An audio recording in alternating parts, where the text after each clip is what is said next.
If you are the first one in your circle to do something, you're going to feel crazy, because you're the only one doing it, but you're not crazy. You're just first at doing it. So being able to be around other people with big ideas. And I think especially for women, this idea of if you can see it, you can be it.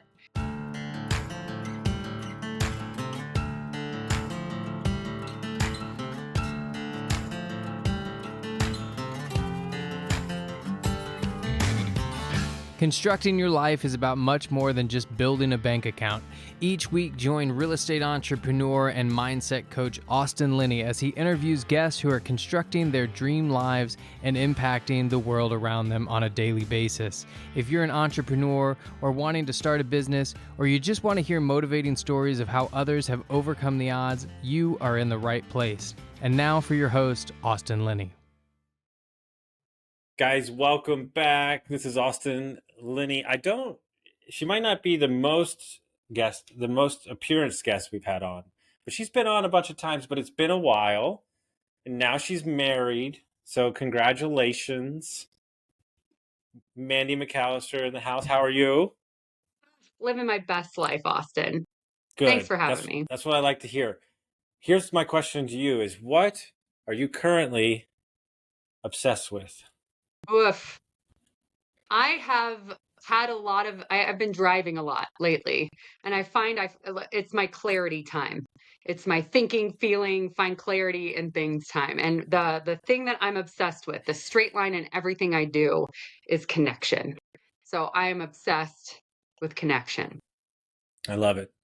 There's a theme that's happening. I've heard it almost 15 times from 8 different people in the last 2 weeks, is that the word community keeps coming up. Community keeps coming up from people all around the United States that I know. And I did a rant on it this morning. I think we're in a time where like Zoom's great and social media is great and you host women. Like, I think we're like obsessed with like getting in the community. For the first time in my life, I'm a part of multiple men's groups since March. That's changed my life. Like, I think that we're all craving this thing. And so funny enough, I actually stopped posting on social media as much, and I'm actually doing in-person meetings 10 times more, and it's amazing what happens in those relationships and those connections. I think the pendulum has totally swung, right? Like the whole purpose for a Facebook and an Instagram and all things internet are to have greater connectivity and to really remove the friction of connectivity. But really, it's just increased the superficiality of connection. And you're seeing that like in teens that are suicidal because they don't feel connection and they're all in on their phones. And the more hours a teen is on their phone is a straight line correlation to their feelings of depression. So how do we counteract that and add the value of what it means to be human versus AI? And that's, really, going deep, really knowing someone's dreams and hopes and figuring out a way to help them get closer to where they want to be. No, and what you said earlier, I had to bring up this quote. Safety is not the absence of threat. It's the presence of connection. Oof. Stephen Porges. Like, I think that one of the things that I just had a podcast and what we were talking about over and over again was connection with oneself. Like, you can't go out and lead people as a business owner or in your community or in yourself if you're not fully healed. And I have been going through this like massive transformation in the last 6 months, like insane, like hyperspeed therapy, everything on steroids, like rip apart. Like everybody asked me like, what's your life like right now? I was like, I feel like I'm strapped to the hood of a car, butt naked, doing 200 miles an hour. Like that's like everything's on the table. Like all the things that held me back, I'm not playing that game anymore. Like I'm unearthing, like I just had the conversation with my father 2 weeks ago that I've been meaning to have for 30 years. Like, Ooh. Like these huge monumental conversations. And what the greatest thing that I took away from that conversation was it was anticlimactic. Like I wasn't angry, like that childhood anger was gone. Like there Mm. was just a piece about me to have that conversation, hear the words. And that's because I've done a lot of work on myself in community, in connection with other, mentors and grown people. And I think that's what, you're providing in GoBundance Women. And I think that it shows in the quality of humans that every time I run into anybody. Well, I'll say we say a lot at GoBundance that, it's so much of what women join for is to scale their business.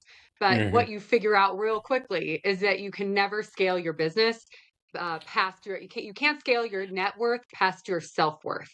Right. So much of the way to having a lot of success or be bigger in your life is to kind of start at home and do the stuff that is, you're probably know exactly the thing that you should work on. Whatever goal that you or conversation that you think needs to be had that you really don't want to do, that is the thing that's separating you from tremendous growth in your life, in your business, all of the things. So, question to your listeners, what is the big thing that you are avoiding that that it'd be great if I just didn't drink during the week. That'd be a cool goal. Or, yeah, it'd be great if I had that really hard conversation with a family member. Well, that I promise you, if that thing happens, if you make that thing the goal you don't want to go do happen, that is the thing standing between you and tremendous success. 100%. I have never, and I have no problem saying this, I have never healed or come to terms with my sobriety. I'm Mm, sober, but I don't celebrate it. It's like, oh, I'm just sober, almost 7 years now. But it's mm, the same thing for my marriage, my previous marriage. I just ran from both of those versions of myself so much that I never really addressed them because I'm really good at blacking stuff out, right? But what I realized last week was that those things never leave you. They're always part of right. you. And so until you show them love and heal them, you'll never be able to go to the next level of where you want to go. You'll always be stuck. Mm, The patterns will continue, right? And so it's those conversations that you think, this is somebody who does work every day, and especially work on clients. You think that you're addressing everything, but really at the end of the day, you're probably just putting it, way somewhere else. And you're saying, well, it's not drugs and alcohol, so it's fine. No, it's not. mhm. Right, the hard things are always worth doing. I actually just finished a book. I had 18 hours of drive time over the last 3 days. So I've decided that my portfolio is not really great for my carbon footprint, let's say. But so 18 hours of driving was a lot of clarity. And one of the books that I listened to while I was driving is The Science of Scaling, the new Dan Hardy book, Yes, I or need to read Benjamin that. Hardy, Yeah, sorry. Benjamin Hardy. Fantastic. But the Cliffs Notes are uh, probably the reason you're not scaling is because you're lying to yourself as an entrepreneur. Like you think you're doing those things all the way that you might not be Hmm. doing all the way. And only simplicity scales. That I am lying to myself that, oh, everything I do is connection, and I can do the motel and the apartments and the GoBundance and at the absolute best that I could possibly do all of them. And I know that that's not true, right? So how do I, continue to Pareto principle, double down on the stuff that really fills me up and makes that greater impact? So I've been trying to ask myself that question of what is my unreasonable goal? And I don't know that I have the answer yet, but that is, really Hmm. the Cliffs Notes of that book. What is your unreasonable goal, Austin? What is my unreasonable goal? Is this like a tangible thing, or is this like a overall like? The whole idea is if you have this, to use different verbiage, the big hairy audacious goal, the big hairy Sure. audacious goal Yeah. is the thing that the path, it has to be one path instead of 74 different paths, so things Okay. get way more clear and simple and simplicity as possible if you think of that BHAG or that irrational goal. So I want a 1,000-acre ranch that 10 acres of it, 20 acres is used for RV, but there is a retreat center where we grow our own food and we heal addiction, chronic pain. People can host retreats there. And then separate from that would be 10 to 20 cabins that are always free. So if you're going through a divorce, you want to write a book, you lost your job, the hurricane happened, you could stay in those cabins, right? So this is what I want. This is my dream. This is my big thing, that I want to have a community space that people come and heal, and other people host retreats there, and all that stuff, right? And so a couple of years ago, I was talking to a friend who I consult with, and I said, "Yeah, I'm going to go buy. I'm going to go build and buy 15 businesses, and then I'm going to go do this thing." And who he is, he said, "And why?" And in that moment, it hit me. He broke my brain. He said, "Do not answer the question until you have a good reason." And it took me 6 months. I'm not joking. It took me, I left. Like, I left the conversation. I walked by myself for like hours. I did not answer him for 6 months later, of why I needed to do all those things. And I told him that the only reason I believed that I had to do all those things is I had to earn the pain necessary to earn that thing. Hmm. Because that's the way my addict brain works. Like, I deserve all this pain. And he goes, Mm. "Yeah, but aren't you recovered? And don't you know everybody in the recovery space? Couldn't you just raise the money and do that tomorrow?" And he goes, "Why you got to do all these other things?" And I go, "That's a really good point." Right. And so I say all that to say that we might be chasing things that we think we should be doing, but yet we're not doing the thing that we really want to be doing, because we think we have to do all these other things first. Or you could Hmm. just go do whatever your goal is and just move on with your day. Shoulds. The shoulds always get you. You should Yeah. do this. You should all over yourself. You ever heard Yeah. that? Yeah, of This course. idea of, well, that book also talks about using time as a tool. That, whatever thing you think you want in 10 or 20 years, how could you make that happen in 6 months? It's the Mm, whole Elon Musk, no, we need to shut down these servers. It's going to take us 6 years. No, you're going to shut those servers down in the next 6 weeks, or I'm going to mhm. cut them with a knife. So I think that really opens your brain up in a way, or the linear thinking stuff that I know that I'm always all in on accident, is that how do I open my brain up to go further faster, and using time as a tool can help you get there. So I wonder, is that something worth running at now? Yeah, it is. If I had the energetic capacity to do it, Yeah. I think that I plan my life in decades, and I always have. And I am so, you haven't talked to me much in a long Mm. time. I am the happiest I've ever been right now. And also, in the same time, there's a lot of stuff I can't share. I'm also dealing with the most amount of crap I've ever dealt with in my entire life. like it's coinciding that everything has been stripped away from me for me to be more who I am. And I shared this Thursday, and I mean it wholeheartedly. This is the first time in my life that I have 100% joy and happiness in my life, and it has nothing to do with business. It's a choice, the Yes. minute that you realize that that is a choice, and you can assign whatever meaning to stuff that Hmm. you want to. And that the moment that you realize that is totally true, like, that Yeah. changes the whole ballgame.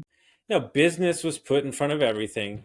Now life is put in everything. My health is put in front of everything, and everything that happens behind that. And so I made a decision 3 months ago, 4 months ago. I'm just going to lead with my heart. I Mm. help everybody I can help. That's appreciative, and it's aligned. If you can pay me, you can pay me. If you can't, you can't. And I move on. Like, simple as that. Whether it's you know, we meet for 2 weeks or 1 minute, or it's 45 minutes. Like, I'm just here. I'm available to pour into you what you need, maybe in that moment, and just move on. And it's amazing what's happened to me, the doors that have opened by doing this, and really just getting into serving people. Right. And Mm. I'm just absolutely on fire for life right now. And guess what? Business is growing every month. Like, and I'm just not even like I'm rebranding myself right now. That's pretty wild. I've never done that, and since I started coaching, and so all these different things, right? And so, my question to you is, like, that person that I met um all those years ago, and we did all those podcasts together. Like, what is this version of you, this person that's sitting right here? What has she learned Mm. about who she is today? that she didn't know previously? Oh, that's a good one. Kind of a consistent theme is moving through fear.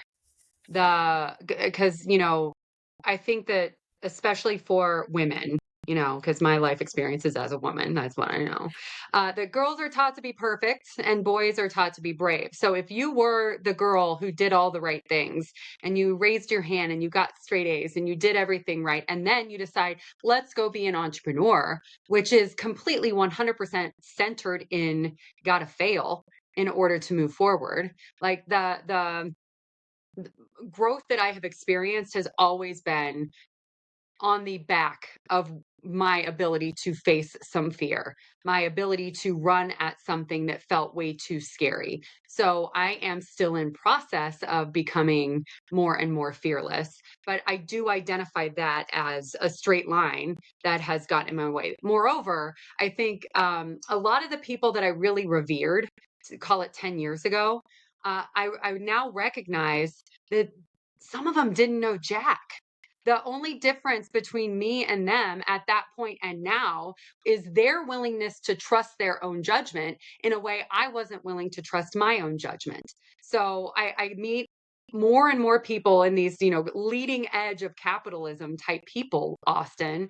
And I look at them and think, really? You're in charge of what? Like my girls and I, we could run circles around you. I borrow that from, Yes. like this idea of, how do I really tap in to trust my own judgment? Yes, do the reps that it takes to make sure that I do believe in that I know what I'm doing. But the stuff I've done, man, like it's kind of beginning to prove it to me. I think that's what confidence is. I have proven it to myself and I can look back at my ability to figure it out. And now I can go forward and have confidence that I can figure it out because I did before, and that I told myself I was going to do something and then I did it, then I have confidence that I'm going to do the things that I say I'm going to do. So, the years that have gone by, it's the focus on being more and more fearless, the willingness to trust my own judgment, and the really cultivating of like what intuition means to me, because that's Sure. not a skill that's really taught. No, and I think overall, because you know how I operate, I think the energy that I feel off of you and I felt for a long period of time is a firmness of clarity, not in 100% where you're going, but clarity in knowing that you'll get there, right? And Hmm. when I previously met you all those years ago, you were in what we would call in the business consulting world discovery mode, and you were figuring it out, right? And I was making a joke with a client the other day. I think that a lot of us, especially entrepreneurs, we don't understand that we have to have discovery until we get clarity, and yet we want to be in clarity before we even enter discovery. And the moment that I said, you're in discovery mode right now, you're opening a second location, there's nothing to do that's going to generate capital. He goes, okay, I can do that. And it was like, literally like just freeing to say like, okay. And so he's here in Texas. He's been here for 2 weeks. His other business is up in northern Michigan, and he just went to California and Vegas to hang out. And he's like, I'm in discovery mode. And I'm like, yeah, just go talk to people. And he's like, my business is fine. I'm like, yeah, your business is fine. Your project manager's running it. Like, you've been running it for like 12 years. You deserve. But we like always feel like we have to like be generating revenue. And yeah, you got to make money, but there are different stages for when something is incubated, right? And you know this better than most. There's months in real estate where you are, in remodel mode, and you might not be generating the capital that but you've put that in your plan. And I don't think enough people take intentionality when they're building out. They get too aggressive with what could be. Mm, I have this whole theory on seasons, like to not believe in cycles, to not believe in seasons is like not believing in Tuesdays, and Tuesdays keep happening. Yes. So I think that to try to live like it's summer when it's actually winter is is a cause. Trying to change the world in a way that fits your needs is the cause of anxiety, is the cause of all the bad feelings, you know. So if you can do a better job of reading where we're at, you know, as I'm a multifamily investor, there were many years there that deals didn't pencil in the way that they had years before. So the opportunity to sit on my hands has really served me. But you know, you got to recognize where we're at to have the actions that align with where you could go. I love it. So Albert Camus quote: "In the depths of winter, I finally learned that within me lie an invincible summer." Mm, mm, And so when I was in real estate, what you just described is what nobody chose to do. Like, you know, it's a tried statement, and we say it all the time, but nobody actually listens. Some of the best deals that you do are the ones that you don't do. Like, right. and you have an opportunity to grow as a person, like you said earlier, you know, in these times of where, you know, you aren't busy, and yet but we spend the whole time complaining that it's not busy. Yeah. Well, I mean, all that to say, like my investments, I kind of sat on my hands, but man, did I see some shiny pennies, you know? So learning how to not see a shiny penny car wash and go buy How was that and go that? oh, buddy. It's wonderful. And it was, you know, I'll call it what it is. It was a shiny penny. It felt like my whole approach to all of the things that I've done is I like to make a small bet and see how it goes before putting all of my eggs in a basket and then watching that basket. And the car wash, it throws off a ton of cash flow. It really does. That being said, I can't afford a full-time manager. If I were going to go buy 5 more, I could. But with just the one, every problem is mine. Hey, there's a quarter jam on bay 2 from one of my employees. Hey, we're out of select 35 wash. Like all of those problems are mine, and I bought myself like a $70,000 a year job, which is plenty. Like it's an amazing investment, and it's wonderful for whoever is at that stage of entrepreneurship. But for me, trying to do this other big stuff, it's totally a distraction. I couldn't agree more. But you had to do that step, and that's so great. So, what is the big stuff that you're working on right now? Like, where is the energy being pushed? So at GoBundance, we do this call called 7 to 8. Everybody has a 7-figure net worth, $1 million or more, to join GoBundance. And then you want to scale that to an 8-figure or a 9-figure net worth, 10 or 100 million, right? So, you know, what got you here won't get you there could not be more true in going from $1 million net worth to a $10 million net worth. So we do these interviews of members to talk about what did get them there, you know. And it's really neat to see those patterns. And I had this epiphany a couple of months ago that the thing that I'm optimizing for, I'm not Alex Hormozy trying to be a billionaire, you know, like that has zero appeal to me. What has like actual appeal to me, like in terms of financial whatever, so that I can live the life of my dreams, it's a cash flow number, you know. So optimizing cash flow of my existing portfolio and having as much impact as possible in the places that matter to me, showing other people that it's completely possible to chase cash flow in today's world, and multifamily is a really viable option for that. Chasing the connection and the ability to scale businesses. I got a text message today that one of our newer members, she was trying to buy a business, and we worked with her on a bunch of stuff that she was doing, including using AI. Here's a little fun tip: if you're not creating custom GPTs to be thought partners for you, like this has been the way that I'm actionably using AI. You can buy a book and put the PDF of that book as a resource to look at. Right. So she bought an Alex Hormozy Buy Then Build, the Cody Sanchez book, and put it as her board of advisors, and was able to ask questions of what should I ask when buying a business for types of Mhm. businesses that she knew nothing about, to be able to ask more informed things than she ever thought possible. And now she's under contract and feeling really good about it. So, you know, I'm all in on impact. I'm all in on connection, and I'm all in on cash flow to go, you know, provide for my family and for all the people that I want to help. And to take it a step further, you can take those books and I can turn it into a podcast for you to learn easier as well too, for Mm. free, and videos. So it's what I do. So I take my journal for the week. I load that up into ChatGPT. I said, tell me where my blind spots are. Tell me where my anchor points are. Tell me where I'm missing something.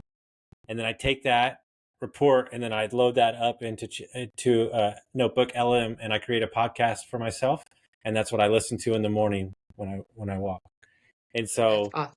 there's So many things. so many different things, right? And so, something you touched on, this is an interesting market for multifamily. It's been an interesting market for a minute. Like, I just had a real big time broker on right before this, just happened in real estate.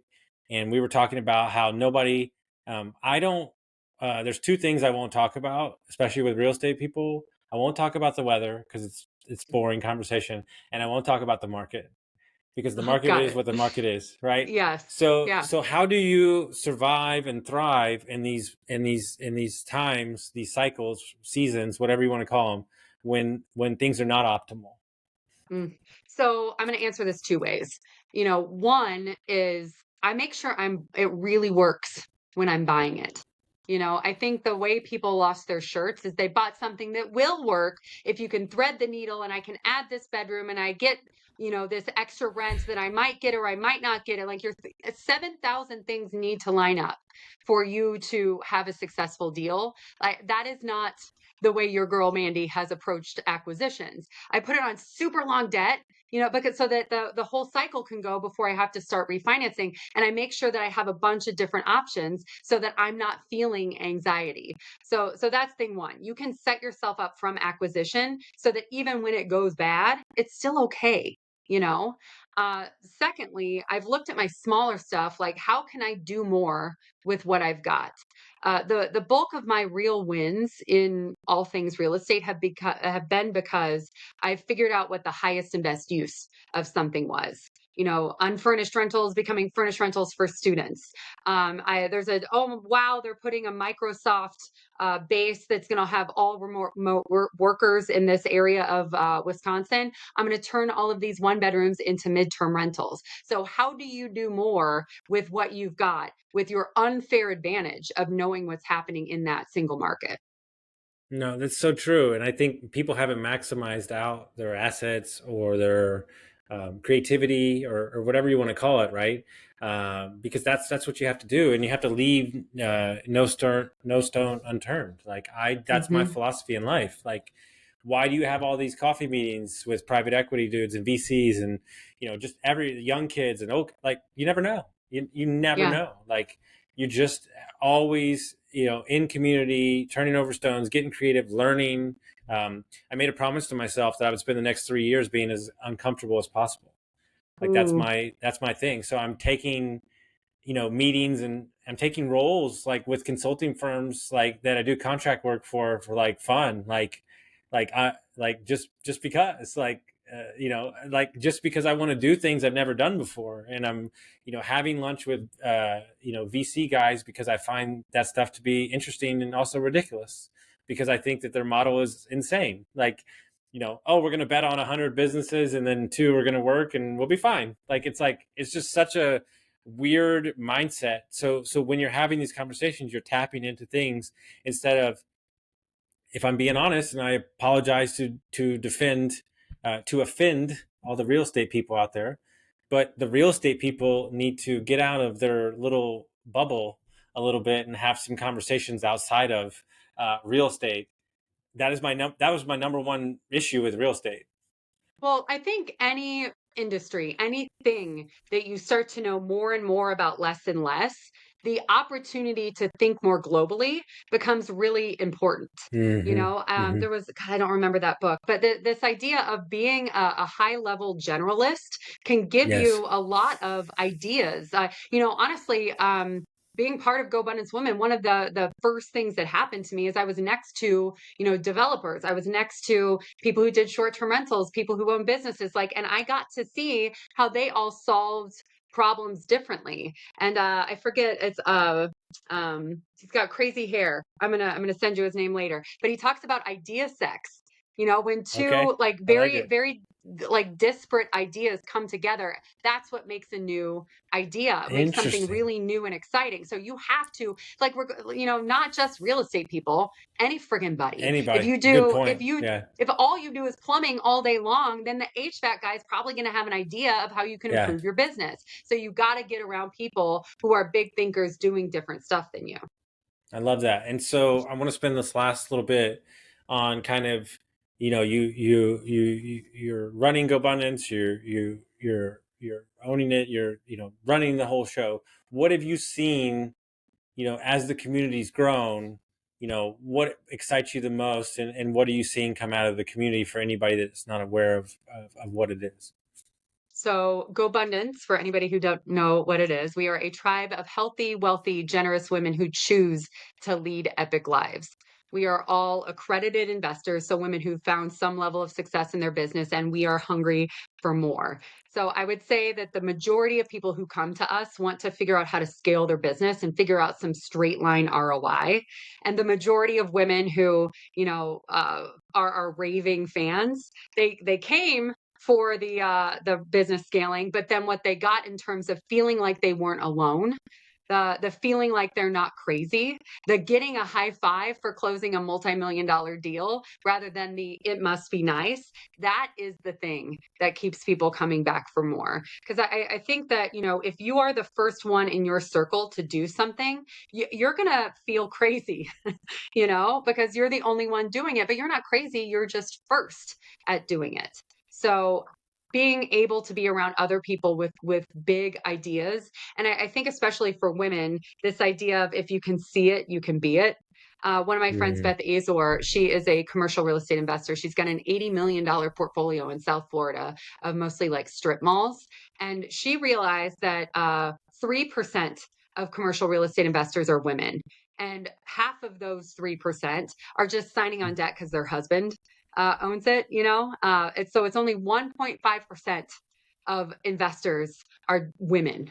So she is interesting. really, and I am banging tables about this too. Like, how do we change that ball game? And if you talk to women, why don't you invest in commercial real estate or do this bigger deal? It's because they don't know any other women who do it.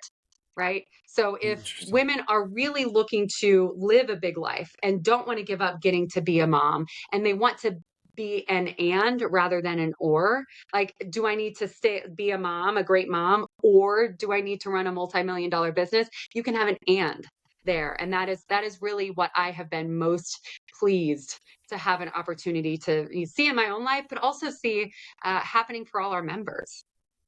It's so good. I love it. And you have an amazing podcast that you do too. How do people find that? Bro, let me tell you real quick about this podcast. So, Apple has rankings. We are friggin' number 78 on business podcasts, and we are number 6 on careers.